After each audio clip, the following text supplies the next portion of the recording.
En 1957, un simple granjero de Brasil dijo haber sido abducido por seres extraterrestres.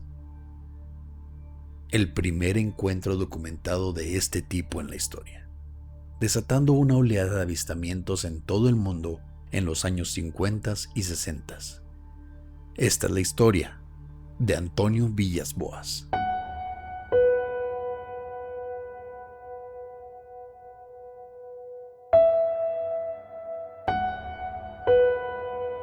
Estás escuchando Señales Podcast.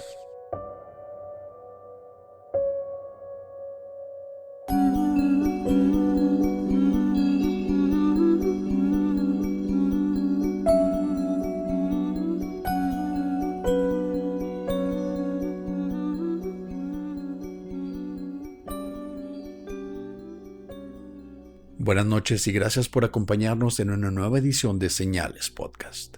Como siempre, un saludo a nuestro amigo Antonio de Relatos de Horror.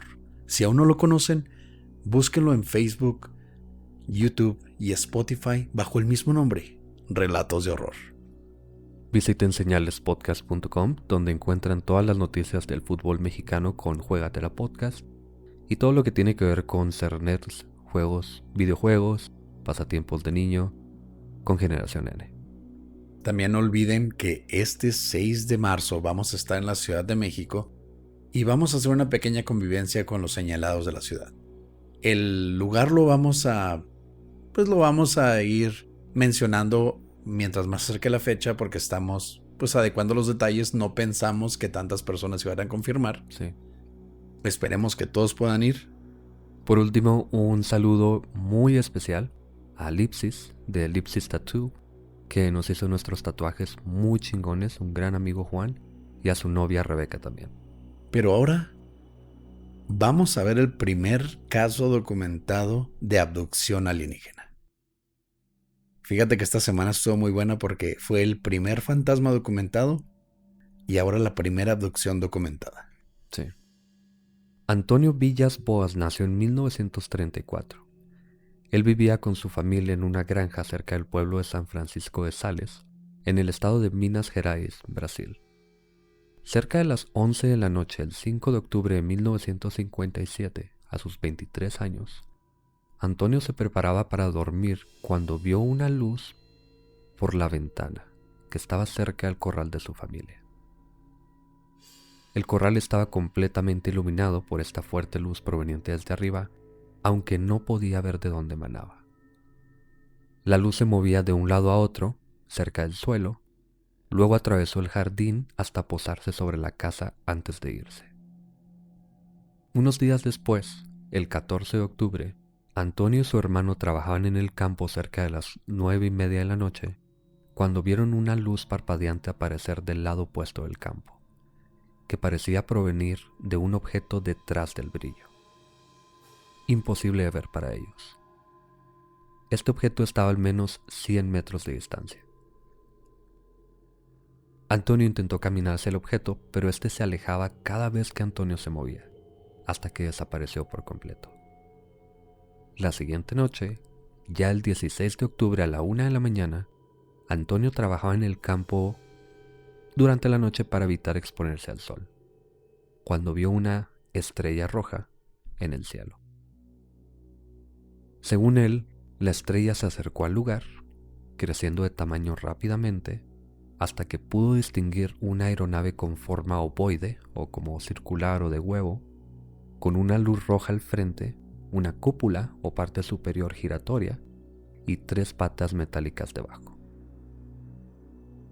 Antonio pensó en correr del lugar, pero ya sabía que el objeto era más rápido que él, y de todos modos ya era demasiado tarde. Para cuando pensaba en huir, la nave había aterrizado 10 metros frente a él en un instante. Antonio primero intentó huir del lugar en su tractor, pero cuando el motor y las luces se apagaron, decidió echarse a correr. Pero a poca distancia, lo interceptó un humanoide de aproximadamente 1.50 metros de altura, con un traje y casco grises, conectado por 3 tubos por detrás. El ser bajó de la nave usando una escalera de cuerdas. A ver, espérame. Son seres de otra galaxia, En una nave. en una nave espacial, obviamente, y están bajando por una escalera de cuerdas. Como si fueran 1957, básicamente. O como si fuera un helicóptero. Sí, pero en ese tiempo, una nave espacial, ok, Bueno, vamos a nombrar esto como la primera bandera roja, ¿no? bastante. Los ojos de la criatura eran pequeños y de color azul, y parecía comunicarse con gruñidos y chillidos. Antonio empujó al ser fácilmente, pues medía unos 50. Sí. Le haces así nada más. Quien cayó a unos metros, pero inmediatamente después de eso llegaron 3 más de estos seres y lo metieron a la nave. Supongo que entre los 3 lo empezaron a empujar por la escalera, súbete, y luego lo empujaban de las nalgas o algo así, Ujú. hasta que lo subieron forzosamente a la nave con la escalera de cuerdas. Dentro de la nave, Antonio dice que le quitaron toda su ropa.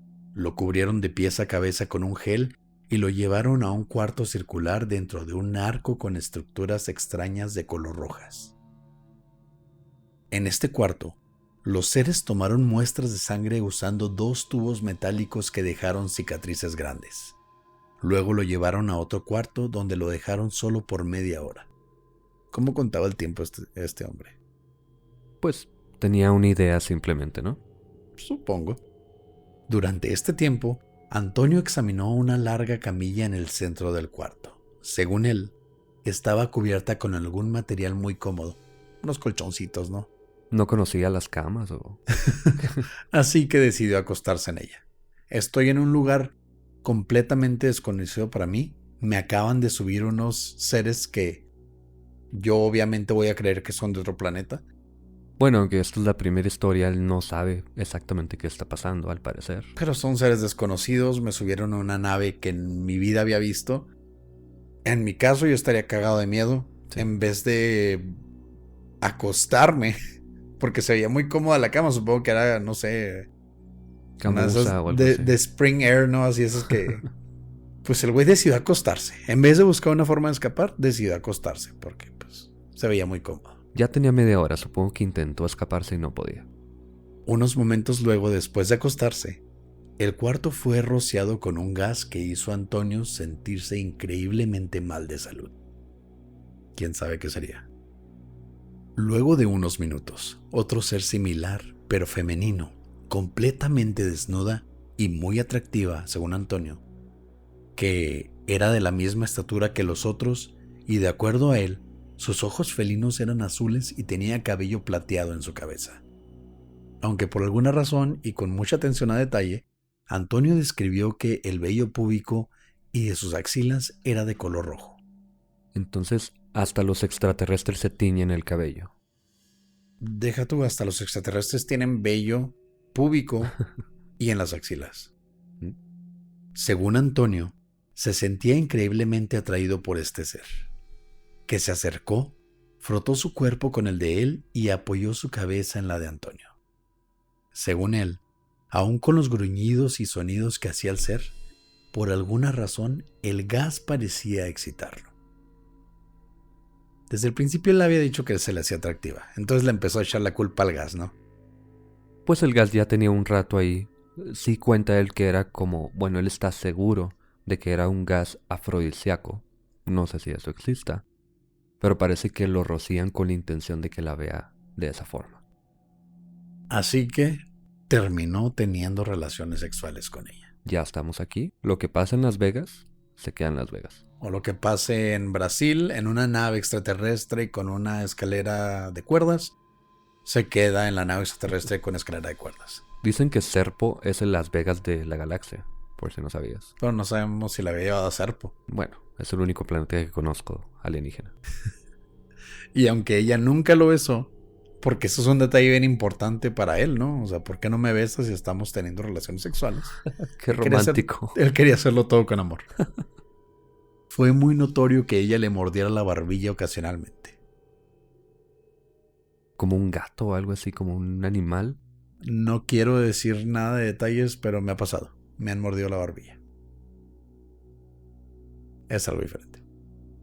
Cuando terminaron, la extraterrestre le sonrió a Antonio, se frotó el vientre y apuntó hacia arriba. Antonio tomó el gesto como un mensaje, que ella cuidaría de su hijo en el espacio. Qué específico, nomás se agarró la panza, volteó para hacia arriba, es así como que tengo hambre, vamos a comer ahí arriba, ¿no? Bueno, pero acaban de tener relaciones. Supongo que tiene sentido. Bueno, sentido en lo que pueda decir de este caso. La alienígena parecía contenta de haber terminado con el acto. O sea, no le gustó tanto, o sea, ya se acabó, gracias a Dios, ya estuvo, este güey no se mueve. O sea, hizo mal su jale, Antonio. Por lo que Antonio se enfureció. Parecía como si lo hubiesen usado como un simple semental, en sus propias palabras, para ser humanoide. O sea, él solo, aunque ella se veía aliviada de haber terminado el acto sexual, el güey se le echó ese mental. Si ya te si ya te llevaron los extraterrestres, si ya te violaron, pues ya al menos píntate como un buen espécimen de humanos para que puedan ser mejores humanos que cualquier otro de tu pueblo. Que supongo que al parecer, por lo que nos ha contado este güey, no había mucho de dónde elegir. No. Aunque luego de eso le regresaron su ropa y después de vestirse le dieron un paseo por la nave. Mínimo. Sí, pues ya que quedaba. Antonio intentó tomar algunos objetos que parecían un reloj. Él cuenta que tenía unos puntos en donde estarían el 12, el 3, el 6 y el 9, aunque no se movían y no parecían tener manecillas. Así que no sabe exactamente si es un reloj o no. Yo pedí uno de esos en Wish hace rato, nunca llegó. Y esto intentó llevárselo como prueba de que le estaba pasando esto, pero los seres lo descubrieron en varias ocasiones y le impidieron tomar uno. Luego intentó arañar una de las paredes de la nave para tomar una muestra de pintura, pero no pudo hacerlo porque la textura era demasiado firme. Finalmente, lo dejaron libre. Intentó subirse a su tractor, pero no funcionaba, aunque al revisarlo descubrió que la batería había sido desconectada y él piensa que probablemente fue en caso de que se escapara de la nave para que no pudiera huir. Aquí es donde digo, ya no tiene sentido esto. ¿Para qué te van a desconectar la pila o la batería de tu tractor, que aparte no es muy rápido un tractor, si ya sabes que te pueden alcanzar fácilmente, si lo pueden hacer no funcionar en primer lugar? Es como cuando cuentas una mentira y das demasiados detalles. Así me parece esto. Estás diciendo que pudo haberlo inventado todo, Pepe. No, claro que no. Estás diciendo que su tractor al principio, cuando vio la nave, no encendió porque tenía la pila desconectada. ¿Casualidad? Fue pura casualidad. ¿Quién sabe? Cuando regresó a su casa, descubrió que habían pasado 4 horas después de haber visto la luz. Esto lo dijo como solo 4 horas. Como que tampoco duró mucho, Antonio. Ay, pobre Antonio, ese güey no le iba muy bien. Pero luego de un tiempo, Antonio notó quemaduras en su piel, así que fue con el doctor Olavo Fontes, profesor de medicina de la Escuela Nacional de Medicina de Brasil, quien le diagnosticó quemaduras por radiación.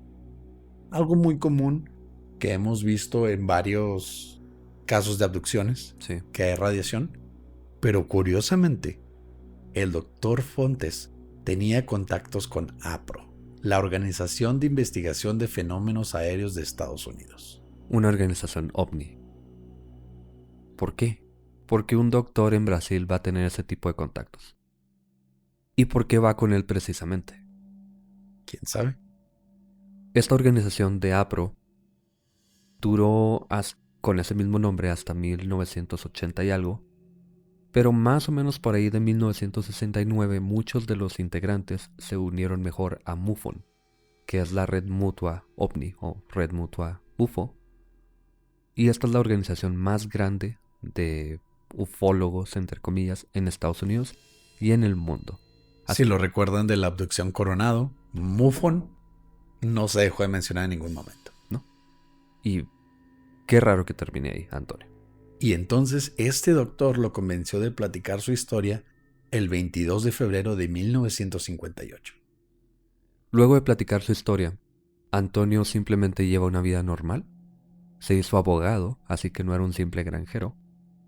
Se mudó a Brasilia, donde se casó y tuvo 4 hijos. Y toda su vida defendió su historia. Hasta el día de su muerte, el 17 de enero de 1991 a los 54 años, supuestamente por causa de una rara enfermedad. Nadie sabe de qué. Esto es importante porque él al parecer nunca quiso hacer dinero con su historia, nunca la vendió, nunca hizo nada por ganar nada de ella, más que atención. Esta fue la historia de Antonio, pero hay personas que no le creen, obviamente. Principalmente un hombre que se llama Peter Rogerson. Él era un investigador escéptico que no estaba muy convencido. Según Antonio, por investigación de Peter, luego del incidente comenzó a tener episodios de náuseas, debilidad, lesiones en general, por lo que contactó al periodista Joao Martins, quien había publicado un anuncio en el periódico buscando a personas con experiencias extraterrestres. Joao llevó a Antonio con el doctor Olavo, en Río de Janeiro, quien le diagnosticó con radiación, como decías, por las marcas en su cuerpo y otros síntomas. Pero dice Peter que la historia se hizo pública por primera vez hasta enero de 1958. Y fue hasta 4 años después que se publicó por escrito a mediados de 1962, en una entrevista brasileña de ufología. Entonces, aquí básicamente lo que dice Peter es que Antonio tomó algunas ideas de algunas historias similares que se habían publicado en noviembre de 1957 en una revista en Brasil que había escrito Joao Martins. Es decir, Antonio leyó estas historias en noviembre, Joao pregunta quién tiene estas experiencias, él se las platica en febrero, pero dice que le pasó en octubre. Básicamente Antonio dijo, me pasó esto antes de que pidiera la historia, pero no lo había contado hasta ahorita. Así que según Peter, así es como él cimentó la historia y simplemente dijo que le pasó antes. Pero eso no es todo. Tenemos un granjero que la verdad mucha gente lo defendía porque no decían, porque pensaban que un granjero no podía haberse inventado todas estas cosas tan fantásticas. No en ese tiempo. Olavo mandó una carta detallando el caso a APRO, quienes pensaron que la historia era demasiado fantástica para ser publicada. La misma organización de ufología dijo, no, esto es demasiado fantástico, aunque los expertos, entre comillas, platicaban del caso entre ellos. Eventualmente, 2 personas, un ufólogo brasileño llamado Walter Buller y un abducido llamado George Adamski. A ver. Dijiste abducido como si fuera verdad, como si estuviera comprobado, como si tuviéramos que decir, ok, si un abducido tiene algo que decir sobre esto. Pepe, ¿me estás diciendo que esto es mamada? Claro que es mamada, güey. Pero bueno, sigue. Bueno, este supuesto abducido y el ufólogo brasileño Walter Buller se comunicaron con Antonio en 1962. Lo entrevistaron y publicaron al fin su historia ese mismo año. Para recapitular toda esta historia, Antonio se contacta con el escritor que ya había escrito sobre abducciones. Le dice, me pasó algo parecido, pero me pasó antes de que publicara las historias. Luego este escritor lo lleva con el doctor que él eligió, que sabía que tenía conexiones con APRO, y el doctor manda la historia a los expertos. No la publican por ser tan fantástica hasta 4 años después, cuando hablan con él estas 2 personas. Y ya había supuestamente otro abducido. Obviamente. Así que a partir de esto es que comienza toda esta oleada de avistamientos, de abducciones y de todo esto. Pero Antonio convenientemente no lo platicó hasta mucho después. No, a mí me pasó primero, pero no le quise decir a nadie. Ya cuando vi que les había pasado a todos, convenientemente a mí me pasó primero que a cualquier otra persona. Y lo que decía ahorita tiene detalles que simplemente no son creíbles. Bueno, creíbles. Por ejemplo, lo de las escaleras. Una nave de ese tipo no creo que tenga este tipo de escaleras. ¿Para qué en el espacio? ¿Para qué te sirven? Por ejemplo. Pues para que suban los humanos, güey. Pero no hay gravedad. Esto tiene sentido nada más en un planeta con mucha gravedad. No tendría sentido en la Luna, por ejemplo. No tendría sentido en... Supongo que en la mayoría de los planetas sí. digamos que van a otros planetas por otro tipo de seres. Pero es un detalle muy terrestre, digamos. Pues es que en otros planetas tienen escaleras eléctricas, Pepe, no mames. Y aparte, como escribió la nave, es muy parecido a Sputnik, el satélite ruso, que convenientemente también Estaba en la televisión en ese entonces. porque fue lanzado en octubre de 1957, unos meses antes de que platicara su historia. Yo digo que los extraterrestres, porque pues tú me convenciste, Pepe, de que los extraterrestres son más creíbles que los fantasmas, que los demonios. Esos extraterrestres se dedicaron a estudiar todo y encontraron una manera que le pareciera familiar a Antonio. Entonces lo único que pudo pensar fue una escalera de cuerdas, ¿no? Me parece más creíble que se inventara la historia simplemente. Pepe, de nuevo, ¿estás diciendo que esto es mamada? Por alguna razón, quién sabe por qué, me parece más probable que se lo inventara. Yo digo eso de todos sus casos de alienígenas. Pues sí. Ni Pero- hablar. ¿Qué vamos a hacer ahí, verdad? Pero es posible al menos. No es un fantasma. Describió una persona básicamente con cabello rojo y pintado. Nada No, más. era un cabello plateado. Lo único rojo era su vello púbico y sus axilas. Tenía decolorado el cabello simplemente. ¿De dónde sacas a tantos enanitos de unos 50? Hay personas de baja estatura y personas de alta estatura, como los nórdicos, por ejemplo. Son personas simplemente. Y ya. Bueno, no quise llamarlos enanitos, son gente de baja estatura, sí. Pero esto lo dejamos como el primer caso documentado, al mismo tiempo como el de Nellie Butler. Fue el primer caso documentado de un fantasma y también es exactamente demasiado fantasioso. Quién sabe, todo eso fue a criterio de la persona que lo vivió y de las personas que lo documentaron. La diferencia es que aquí no hay ningún otro testigo, no hay pruebas, no hay nada. Aunque en el otro nada más tenemos todo proveniente de este reverendo que toma los testimonios, según él. Se parecen mucho. ¿Quién sabe? Gracias por escuchar Señales Podcast. Buenas noches.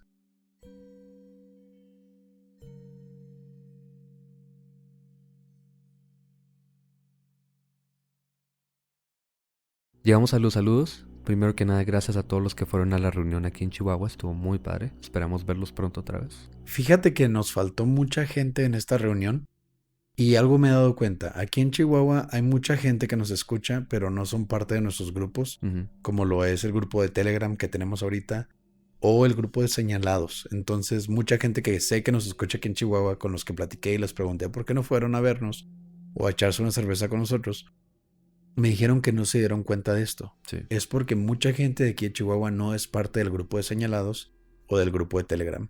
Entonces los invitamos, si nos escuchan y quieren saber de cuándo vamos a hacer este tipo de convivencias, únanse al grupo de señalados en Facebook o pidan la liga de Telegram que va a estar también como pin en el grupo de señalados.